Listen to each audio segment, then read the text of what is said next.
Hi friends, అందరికీ నమస్తే. నేను మీ royal of Mintu. Welcome to royal of Mintu YouTube channel. అన్నలు కొంచెం సబ్స్క్రైబ్ చేసుకోరు, లైక్ చేయరు, షేర్ చేయరు. ఇలా ముచ్చట ఏంటంటే, మన మెట్పల్లిలో ఉన్న జైత్యాల డిస్టిక్ మెట్పల్లిలో ఉన్న శ్రీ చెన్నకేశ్వర స్వామి దేవస్థానము. ఇది చాలా పురాతనమైన దేవస్థానం అండి. ఇది ఒక 1600 సంవత్సరాల క్రితం మన హిందువులు కాకతీయులు కట్టిన గుడి ఇది లోపల స్వామివారు మాత్రం ఇట్లా అంగరంగ వైభవంగా ఉన్నారు. ఇక పక్కపొంటి ఇంకొక అమ్మవారు కూడా ఉన్నారు. ఈ అమ్మవారి పేరేంటో నాకైతే ఎగ్జాక్ట్గా తెలియదు. ఇక అట్లాగే చూసుకోవచ్చు, ఇంకొక పక్కన కూడా ఇంకొక అమ్మవారు వెలిసి ఉన్నారు.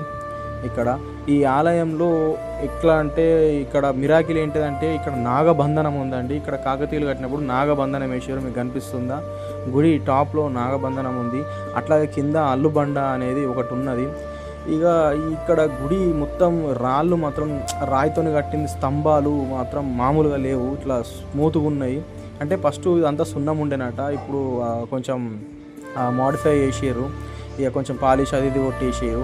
ఇక గుడి చుట్టూ మాత్రం ఇట్లా రేకులు వేసి మంచిగా వేసారు. కానీ మొత్తం బండనే ఇదంతా. చూసుకోవచ్చు అక్కడ గోపురము, ఇదంతా మొత్తం బండనే. ఇక్కడ ఒక జంబి చెట్టు కూడా ఉంది మనకు.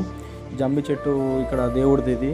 అట్లాగే వెనకాల ఇంకొక అమ్మవారు, సరస్వతి అమ్మవారు, మరి ఏమో మీరు తెలిస్తే కామెంట్ చేయరు.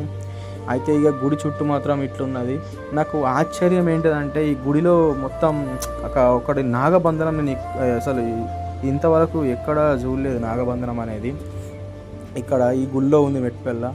ఇక్కడ ఒకటి ఇది ఉయ్యాల ఏంది ఏమంటారు, ఆయన చెప్పిండు మంచిగా. నాకు అంతా ఎగ్జాక్ట్గా గుర్తుకొస్తలేదు. ఉయ్యాల ఊగేదట, ఇది దేవుళ్ళు ఉయ్యాల ఊగేది. ఇక బండకి మొత్తం డిజైన్ చెక్కిరు. మన కాకతీయులు చూసిరా ఇట్లా ఎక్కిరు. ఇక్కడ ముంగట కూడా ఒకటి ఉన్నది. అట్లాగే ఈ గుడి ముంగటికి వెళ్ళి మనకు వస్తే అక్కడ అప్పట్లో 1600 సంవత్సరాల క్రితం కట్టిన కోనెర కూడా ఉంది ఫ్రెండ్స్. ఆ కోనెర మీకు చూపిస్తా ఇప్పుడు ఎట్లుందో. అక్కడ బండ స్తంభాలు కానీ అవి కానీ మొత్తం ఒకప్పుడు ఇలా వాటర్ లేవు, ఇది మొత్తం గలీజు ఉండే. కానీ మన హిందువులు కొంచెం చైతన్యం వచ్చేసి దీన్ని మొత్తం క్లీన్ చేయడం జరిగింది. ఇక్కడ డిజైన్ చూసుకోవచ్చు, సూపర్గా ఉన్నాయి డిజైన్. అప్పట్లో కట్టింది మాత్రం చాలా ఇట్లా చెక్కు చెదరకుండా ఉంది ఫ్రెండ్స్. ఈ కోనెర మాత్రం మామూలుగా లేదు. ఇది అంటే ఈ దేవుడికి సంబంధించిందేనట ఈ కోనెర. ఇక్కడ నుంచి మనకు బయటకి వెళ్ళడానికి మెట్లు ఉన్నాయి, చూసుకోవచ్చు. అట్లాగే నీళ్ళు మాత్రం ఫుల్ ఉన్నాయి ఫ్రెండ్స్, వాటర్ మాత్రం ఫుల్ ఉన్నాయి. ఇక్కడ తాబేళ్ళు కూడా లోపల ఉన్నాయి, చూసుకోవచ్చు.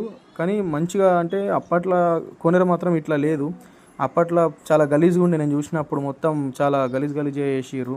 కానీ ఇప్పుడు మాత్రం మంచిగా క్లీన్ చేసి మన హిందువులు దీనికి పూర్వ వైభవం అనేది తెచ్చిర్రు ఫ్రెండ్స్. కానీ కోనేరు మాత్రం